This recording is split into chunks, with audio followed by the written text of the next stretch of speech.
పరిధిలో Vaddadi Madugula police station పరిధిలో మనం గత నెల 27/2/2026 దినాన ఒక మర్డర్ జరిగింది.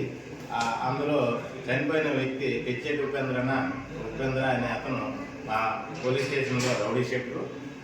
ఈ హత్యకి ఈ చనిపోయిన ఉపేంద్ర 5 మర్డర్ కేసుల్లో ముద్దాయి.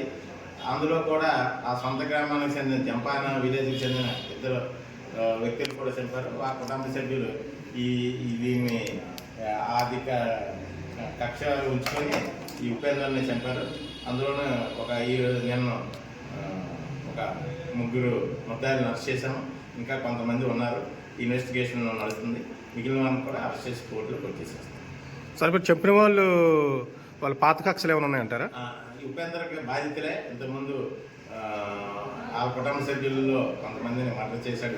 వాళ్ళు అదే గ్రామానికి చెప్పిన గ్రామానికి చెందిన వాళ్ళేనండి? కూడా ఒకే గ్రామానికి చెందిన వారు, ఒకే కుటుంబాలు కూడా దగ్గరే చుట్టాల బంధువులే, ఒకే కులానికి చెందిన వారు కూడా.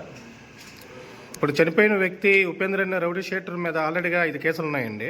ఇప్పుడు జైలు నుంచి వచ్చిన తర్వాత ఇప్పుడు వీళ్ళైతే ఎవరైతే చంపారో వాళ్ళ మీద కూడా మర్డర్ అటెంప్టింగ్ ప్లానింగ్ చేశారంట కదా, ఎంతవరకు వాస్తవం అండి? అది పూర్తిగా మన దగ్గర సమాచారం లేదు, కానీ అది ఎవరైతే చంపారో అలాగే జరుగుతుంది, వాళ్ళని చంపడానికి ప్లాన్ చేస్తుండని అనుమానంతోనే వాళ్ళు తిరిగి అతన్ని చంపారు. Okay sir, thank you sir.